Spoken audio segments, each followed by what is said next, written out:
உண்மையாவே திமுகவோட கூட்டணி பேச்சுவார்த்தை நடந்ததா? அதிமுகன்றது உருவானது புரட்சி தலைவர் காலத்தில் திமுக என்ற கட்சியை எதிர்த்து தான் உருவாச்சு. அவங்க அந்த கட்சி கூட சில கூட்டணி வைக்கணும் போகணுன்ற ஒரு பேச்சுவார்த்தை நடந்ததுன்றதை பலரால் ஏற்றுக்க முடியல.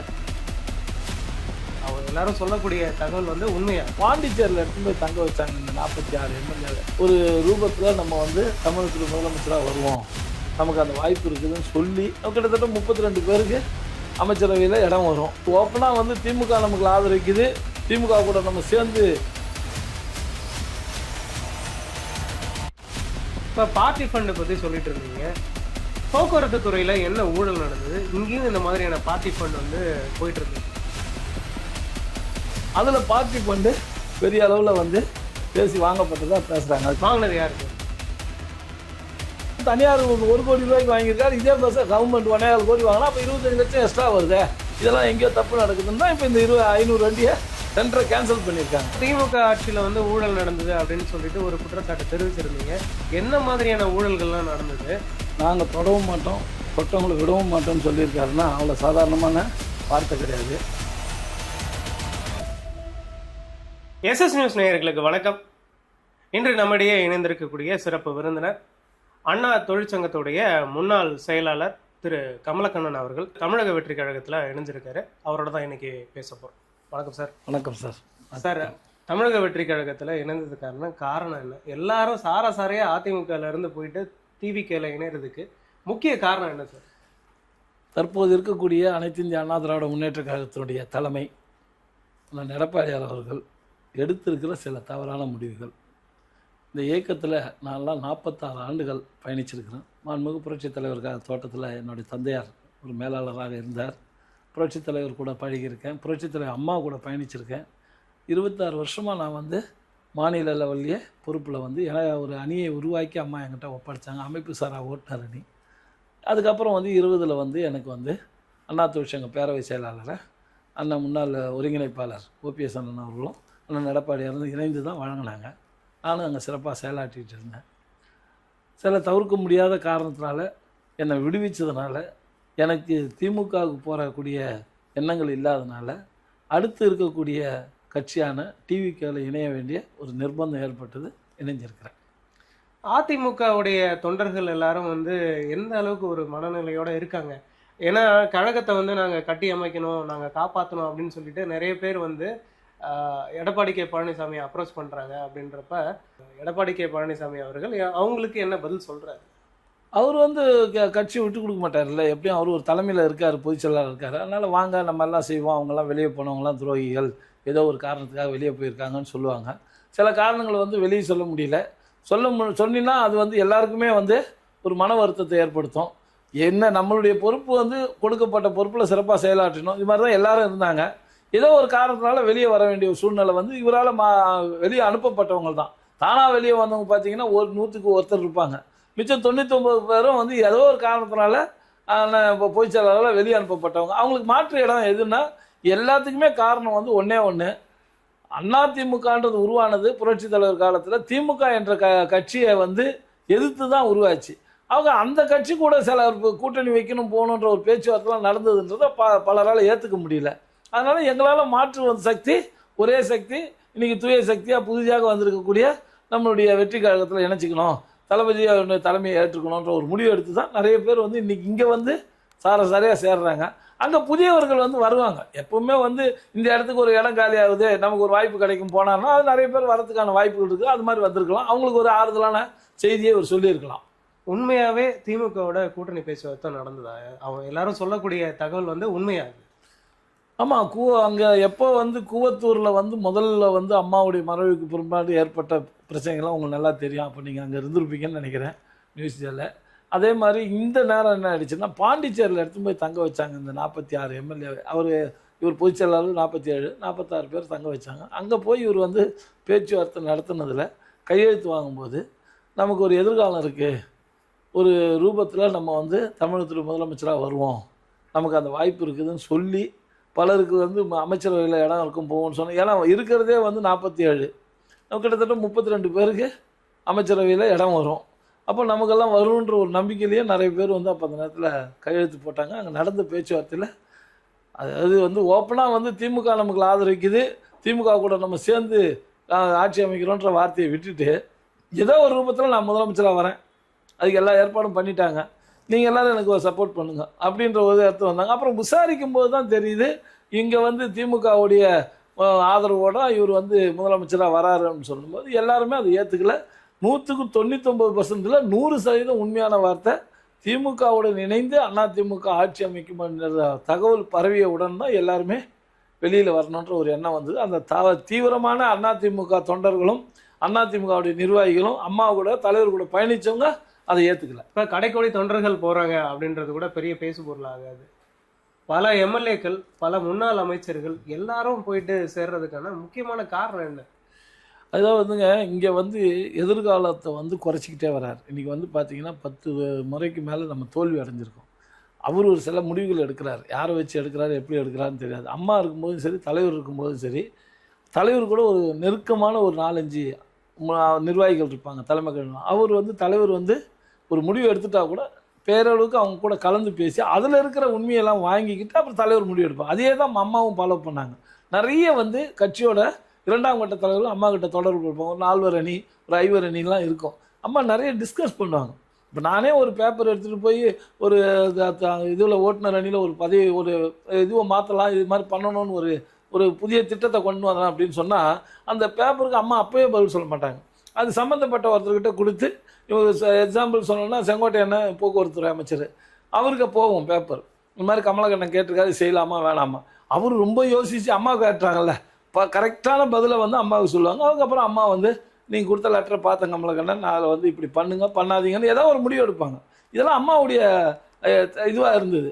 ஆனால் இவர்கிட்ட வந்து இவ்வளோ நெருக்கமாக இருந்த வேலுமணி இருந்தார், தங்கமணி இருந்தார், எல்லாரும் இருந்தாங்க. யாருக்கிட்ட கேட்குறாரு என்னன்னே தெரியல. இவராக முடிவு எடுக்கிறார். உங்களுக்கு தெரியும், பிஜேபி கூட ஒட்டும் இல்லை உறவும் இல்லைன்னு பகிரங்கமாக அறிவித்தார். இப்போ இல்லை, எப்போ இல்லை, 28 இல்லை, 29 இல்லைன்னு எல்லாம் சொல்லிவிட்டு கடைசியில் திடீர்னு போய் கூட்டணி வச்சார்.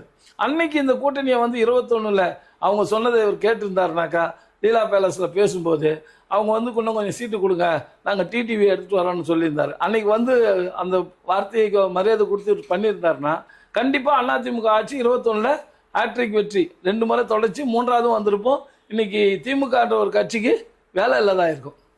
அதை வந்து அப்போ அன்றைக்கி மறுத்துட்டார். அன்றைக்கி வந்து 20 சீட்டு எக்ஸ்ட்ரா கொடுக்க முடியாதுன்னு ஒரே முடிவில் இருந்தார். 184 இடம் நம்ம ஜெயிப்போன்னாரு. அதில் வந்து நம்ம எதிர்கட்சியாக தான் உட்கார முடிஞ்சுது.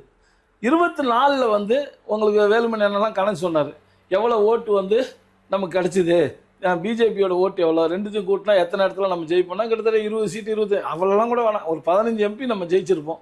ஒரு 5 பேருக்கு மத்திய அமைச்சராக பதவி வாங்கி கொடுத்துருந்தா இந்த 1.5-2 வருஷத்தில் மீண்டும் நம்ம ஆட்சிக்கு வரதுக்கான ஒரு உத்வேகம் கிடச்சிருக்கும். அதை அன்றைக்கி மறுத்துட்டார். அவங்க அன்றைக்கி பிஜேபி கூட இல்லை. இன்றைக்கி என்ன நினைக்கிறாரு, 26 வந்து அதே பிஜேபி கூட கூட்டணி வைக்கிறாரு. இதையெல்லாம் வந்து யாருக்கிட்ட கேட்டு எடுக்கிறாரு, என்ன முடிவு எடுக்கிறான்னு தெரியல. அவராக முடிவெடுத்து போகிறதுனால இருக்க வந்து வீழ்ச்சி தான் இருக்குது வழி, எழுச்சி கம்மியாகிட்டே இருக்குது. இப்போ தமிழக வெற்றி கழகத்தில் இணைந்ததுக்கான முக்கிய காரணம் என்ன?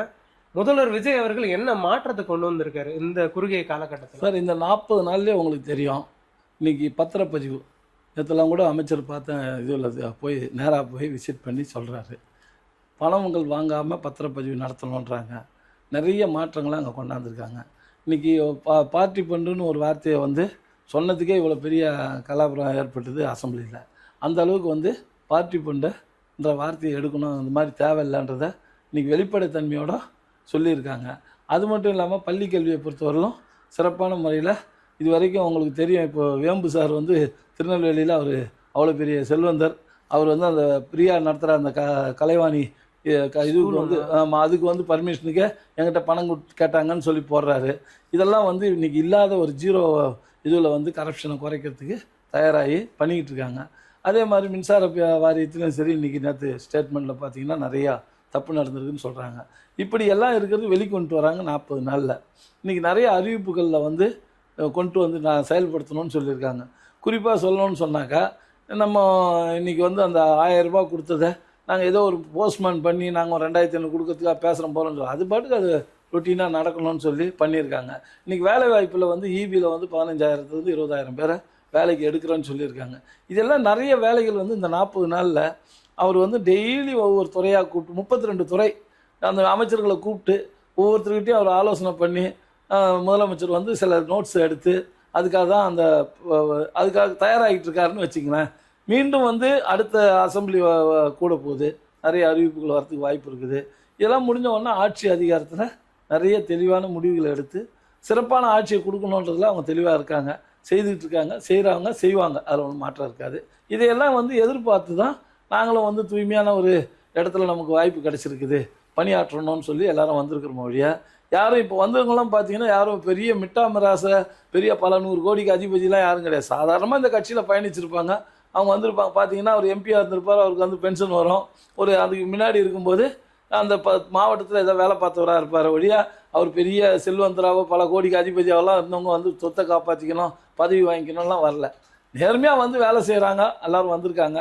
வந்தவங்க கூட எந்த பதவியும் கேட்டு வரல. ஆனால் இங்கேயே வந்து நம்ம பொதுச் செயலாளர் வந்து போன வாரம் கூட்டத்தில் கூட சொன்னார், நீங்கள் பதவி கேட்கலனாலும் நாங்கள் உங்களுடைய இதுவை வந்து பயன்படுத்திக்குவோம், நாங்கள் அதுக்கேற்ற ஏற்பாடுகளை பண்ணுறோன்னு சொல்லி அவங்கள வாலண்டியராக சொல்கிறாங்க. போனவங்க யாரும் எனக்கு இந்த பதவி கிடைக்காதுலாம் போகல. ஏன்னா இங்கே எல்லார் பதவியும் ரெடியாக இருக்காங்க. நிறைய எதிர்பார்ப்புகளோடு யாரும் போகல. எல்லாருக்கும் ஒரு எண்ணம், நமக்கு மரியாதை. அதிமுகவில் நல்லா இருந்தோம், அதுக்கு அடுத்தது திமுகவுக்கு போக முடியாது. அதிமுக விட்டால் அடுத்தது டிவிகேல நமக்கு அந்த மரியாதை கிடைக்கும், நம்ம மரியாதையோடு போய் இருந்துட்டு போகணுன்னு தான் வந்திருக்காங்க. இப்போ பார்ட்டி ஃபண்டை பற்றி சொல்லிட்டு இருந்தீங்க. போக்குவரத்து துறையில் என்ன ஊழல் நடந்தது? இங்கேயும் இந்த மாதிரியான பார்ட்டி ஃபண்ட் வந்து போயிட்டு இருந்தது. அது நிறைய பேசணும். டிரான்ஸ்போர்ட்டை எடுத்துக்கிட்டிங்கன்னா இந்த கடைசி 5 ஆண்டு காலம், முதல்ல வந்து 10 ஆண்டுகளில் வந்து 16,000 பேருந்துகள் வாங்கப்பட்டது. 10 ஆண்டுகளில் அம்மா ஆட்சியிலும் சரி எடப்பாடியாக இருக்கும்போதும் 16,000 பேருந்துகள் வாங்கப்பட்டது. 7,000 பேர் வேலைக்கு டைரெக்டாக ஆள் எடுத்தாங்க. ஆனால் இந்த 5 ஆண்டு காலம் இவங்க ஆட்சி காலத்தில் ஆட்களை வந்து டைரெக்டாகவே எடுக்கலை. மொத்தமே 346 பேர் வந்து எஸ்சிடிசியில் மட்டும் அந்த அந்த வாரிசுதார் வேலையில் கருணை அடிப்படையில் எடுக்கப்பட்டதை ஒழிய நேரடியாக வந்து யாரையும் வந்து வேலைக்கு எடுக்கலை. எல்லாம் கான்ட்ராக்ட் பேசிஸில் போயிடுச்சு. ரெண்டாவது வந்து பேருந்துகளை பொறுத்த வரைக்கும் நாங்கள் இப்போ இந்த மின்சார பேருந்து 2000 பேருந்து வாங்கிறதுக்கு வேர்ல்டு பேங்க் ஸ்கீமில் ஜெர்மனில் ஒரு ஏற்பாடு பண்ணிச்சு அதிமுக ஆட்சியில். அந்த கொரோனா காலகட்டங்கள்லாம் இருக்கும்போது அது வேறு வழி இல்லாமல் கடைசி கட்டத்தில் ஆட்சி மாற்றம் வந்துருச்சு, நின்று போச்சு. இவங்க வந்து அது ஸ்டெப் எடுக்கலை, விட்டுட்டாங்க. அதுக்கு பதில் ஆல்டர்னேட்டிவ் என்ன பண்ணுறாங்க, எந்த கம்பெனி மூலிமா வாங்கலாம்னு நினச்சாங்களோ அசோக்லேருந்து அதே ஒரு சிஸ்டர் கம்பெனி நம்ம ஸ்விக்கி மொபைல் அது மூலிமா வந்து இன்றைக்கி 600 எலக்ட்ரிக் பஸ்ஸை வாடகை முறையில் எடுத்து வந்திருக்காங்க. அதில் பார்ட்டி ஃபண்டு பெரிய அளவில் வந்து பேசி வாங்கப்பட்டதாக பேசுகிறாங்க. அது காரணம் என்னென்னா, வாங்கினது யார் சார்? அன்றைக்கி இருந்தவங்க யாரும் மந்திரி போயிருக்கலாம், இல்லைன்னா வந்து அதிகாரிகள் வந்து வாங்கியிருக்கலாம். ஏதோ ஒரு ரூபத்தில் அதில் போயிருக்குது, அதில் மாற்றுக்கிறதுல. காரணம் என்னென்னா 78 ரூபா 81 பைசா ஒரு கிலோமீட்டருக்கு வாடகை எலக்ட்ரிக் பஸ்ஸுக்கு. அந்த வண்டியோட வந்து நம்ம வந்து ஒரு 200 கிலோமீட்டர் ஓட்டணும், கிட்டத்தட்ட ஒரு 16,000 ரூபாய் வாடகை வந்து ஒரு நாளைக்கு வந்துடும். ஆனால் அந்த வண்டியோட கலெக்ஷன் பார்த்தீங்கன்னா 7,000லேருந்து 11,000 தான் வரும், ஹையஸ்ட்டு கலெக்ஷனே. அப்போ ஒரு வண்டிக்கு ஒரு மினிமம் வந்து 5,000 ரூபாய் ஃபார் டே வந்து எக்ஸஸாக வந்து நம்ம கார்பரேஷனுக்கு கொடுக்க வேண்டிய ஒரு சூழ்நிலை. இது 12 வருஷத்துக்கு அக்ரிமெண்ட் போடுறாங்க. ஆட்சி இருக்குமா இல்லையானலாம் ஐடியா இல்லை, 12 வருஷத்துக்கு போடுறாங்க. இப்போ மாண்புமிகு போக்குவரத்து அமைச்சர் அதெல்லாம் வந்து ரிவ்யூ பண்ணிட்டு இருக்காரு, என்ன பண்ணுறாங்கன்றது ஒரு மாற்றம் வரும். இன்றைக்கி அந்த 500 பஸ்ஸு கூட ஒரு 2 நாளைக்கு முன்னாடி வந்து ஒரு இதை வந்து கேன்சல் பண்ணாங்க, டெண்டர். அது என்னன்னா, இவங்க ஆட்சி முடியும் போது, திமுக ஆட்சி முடியும் போது ஒரு 500 பேருந்தை வாங்கிடலாம் இபி வண்டி அப்படின்னு நேரடியாக வாங்கலான்னு. அதில் வந்து ப்ரைஸிங் வித்தியாசம். இன்றைக்கி ஓடிக்கிட்டு இருக்கிற வண்டி எக்ஸாம்பிள் 1 கோடி ரூபாய் இன்றைக்கி வர்ற பஸ்ஸுன்னாக்கா அது வந்து 1,4 கோடி ரூபாய் விலை வருது. அப்போ இது பார்க்குறாங்க, இவர் வந்து தனியார் 1 கோடி ரூபாய்க்கு வாங்கியிருக்காரு, இதே பஸ்ஸை கவர்மெண்ட் 1,4 கோடி வாங்கினா அப்போ 25 லட்சம் எக்ஸ்ட்ரா வருது. இதெல்லாம் எங்கேயோ தப்பு நடக்குதுன்னு தான் இப்போ இந்த 500 வண்டியை டெண்டரை கேன்சல் பண்ணியிருக்காங்க. அது மாதிரி நிறைய தவறுகள் நடந்திருக்கோம், அதில் மாற்றுக்கருத்து இல்லை. நாங்கள் சொன்னதெல்லாம் வந்து அந்த நேரத்தில் அந்த அரசாங்கம் காது கொடுத்து கேட்கவே இல்லை. நாங்கள் தொழிற்சங்கமாக நிறைய போய் பேசுவோம், நிறைய கருத்துக்களை சொல்லுவோம். அதுக்கெல்லாம் வந்து அவங்க கிட்ட இருந்து அமைச்சர் வந்து என்றைக்கோ ஒரு நாளைக்கு இந்த கூட்டம் பேச்சுவார்த்தை வரும்போது தான் பார்ப்போம், அதிகாரிகிட்ட சொல்லுவோம். அதிகாரிகளை வந்து அது காது கொடுத்து அரசாங்கத்துக்கு கவனத்துக்கு எடுத்துகிட்டு போகல. இது வந்து போன திமுக அரசாங்கத்தில். ஆமாம், இப்போ வந்து இந்த 40 நாள் தானே ஆகுது. இப்போ அமைச்சரை பார்த்து போக்குவரத்து அமைச்சர்கிட்ட சொன்ன உடனே அண்ணா இப்படி பண்ணலானே அப்படி பண்ணலான்னு அவரும் சில ஏற்பாடுகளெல்லாம் பேசிக்கிட்டு இருக்காரு. அவங்களும் வந்து இன்ட்ரெஸ்டாக ஆர்வமாக சிறிய வயசு எல்லாரும் சுறுசுறுப்பாக நிறைய நேரம் ஒர்க் பண்ணுறாங்க.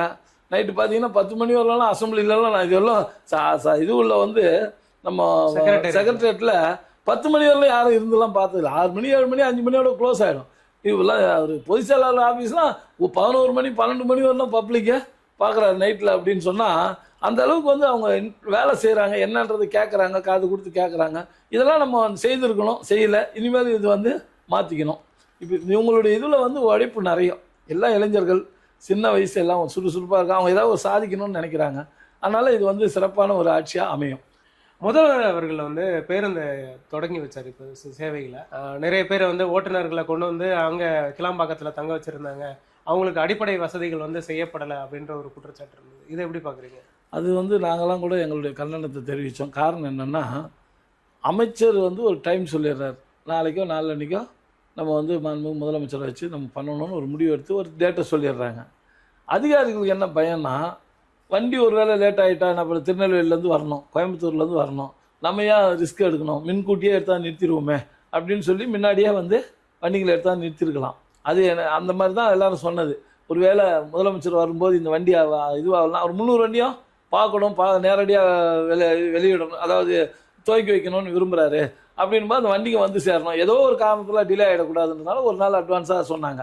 ஆக்சுவலாக அது ஒரு நாள்ன்றது சில பேர் வந்து 4 அன்னைக்குன்றது இன்றைக்கே ஒரு நாள் அட்வான்ஸ்ன்னு சொல்லி எல்லா வண்டியும் வந்துடுச்சு.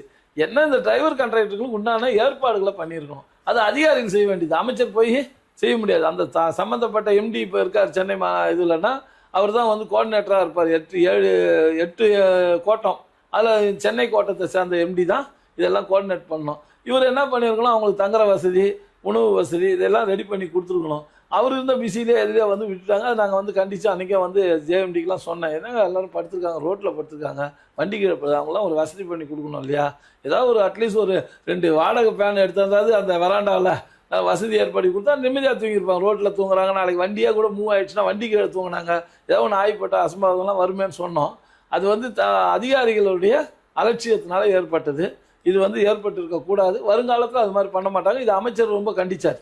அமைச்சருடைய கவனத்துக்கு போன உடனே அவர் என்ன இது மாதிரி கவனத்துக்கு எடுத்துகிட்டு போனோம், இது மாதிரி டிரைவர்லாம் கஷ்டப்படணும், எப்படின்னா அது மாதிரி பண்ணாங்க, நான் உடனே பேசுகிறேன்னாரு. அவரும் ஏதோ பேசியிருக்காரு, பட் அது என்ன நடவடிக்கை எடுத்திருக்காருன்னு தெரியாது. ஆனால் வந்து கண்டித்தது உண்மை. இப்போ போக்குவரத்து துறையில் வந்து பொதுவாக வந்து நலிவடைந்த துறை அப்படின்னு சொல்லப்படுது. லாஸ் தான் இந்த துறையில் இருக்குது பெரும்பாலும் அப்படின்ட்டு சொல்கிறாங்க. இப்போ இந்த துறையை இன்னும் எப்படி மேம்படுத்தலாம், என்னென்னலாம் பண்ணலாம், அரசு என்ன செய்ய போகுது? சார், இது வந்து நான் வந்து 20 தான் வந்து தொழிற்சங்க செயலாளராக வந்தேன். அதுக்கு முன்ன இருந்து சில இது இருக்குன்னா, இது வந்து சேவைத்துறை, போக்குவரத்து துறை வந்து லாபம் ஈட்டக்கூடிய துறை கிடையாது, சேவைத்துறை. இந்த சேவைத்துறையில் மக்களுடைய நன்மையை கருதி நம்ம பண்ணணும். இப்போ அதிகாரிகள் வந்து சில தவறான முடிவுகள் எடுக்கிறாங்க. எக்ஸாம்பிளாக சொல்லணும்னு சொன்னால், நம்ம ஐயப்பந்தாங்கல்லேருந்து தங்கசாலை பேருந்து மின்ட்டு பேருந்து நிலையத்துக்கு 40 வருஷத்துக்கு முன்னாடி 55 நிமிஷம் டைம். 40 வருஷத்துக்கு முன்னாடி அந்த 55 நிமிஷம் டைம் தான் இன்றைக்கும் இருக்குது. 8 சிங்கிள் ஒரு வண்டி ஓடணும். 8 சிங்கிள் ஓடணும்னா அந்த வண்டி காலையிலேருந்து நைட்டு வரைக்கும் ஓடும்போது 9 மணி 10 மணி வரையும் அந்த டைம் ஆகும். ஆக்சுவலாக இப்போ என்ன ஆகுதுன்னா, இந்த டிராஃபிக்கில் போரூரில் உங்களுக்கு தெரியும், மெட்ரோ ரயில் வேலை நடக்கிறதுனால போரூர் வடபழனி தாண்ட 1 ஹவருக்கு மேலே ஆகிடும். இந்த வண்டி போய் அங்கே சேரும்போது 1.5 ஹவர் 1.25 ஹவர் ஆகிப்போது ஒரு சிங்கிளுக்கு. இந்த 6 சிங்கிள் ஓடும்போது அந்த டைம் முடிஞ்சிடும், 9 மணி 9 மணியோ முடிஞ்சிடும். ஆனால் 8 சிங்கிள் ஓட்டி ஆகணும். அதிகாரி நம்மளை அளந்துடா, நீ 8 சிங்கிள் ஓட்டு. இவன் 2 சிங்கிள் வந்து சும்மாவே காலியாக, நீங்கள் லைனில் போய் இப்போ கேமரா எடுத்து பாருங்கள், இங்கே கோடம்பாக்கம் பிரிட்ஜாண்ட லைனாக போகும் ஒரே ரூட் வண்டி, தொடர்ச்சியாக 4-5 வண்டி போவோம், போயிட்டு திரும்ப 4-5 வண்டி காலியாக வரும். இதில் தேய்மானம் இருக்குது, டீசல் செலவு இருக்குது, எல்லாம் டைம் முடிஞ்சு போச்சு. பப்ளிக்கோட இது கிடையாது, ட்ராவல் கிடையாதுன்னா வண்டியை குறைச்சி பண்ணியிருக்கணும். அதெல்லாம் எதுவும் பண்ணல. அதே மாதிரி காலையில் அதிகாலையில் பார்த்தீங்கன்னா கோயம்பேடு போகிற பேருந்து கொஞ்சம் ஃபுல்லாக போகும், 4 மணி 3 மணி ஃபஸ்ட்டு ட்ரிப்பில். மற்ற வண்டியெலாம் காலியாக போகும். எந்த வண்டியில் 4 பேர் 2 பேருக்கு மேலே இருக்க மாட்டாங்க.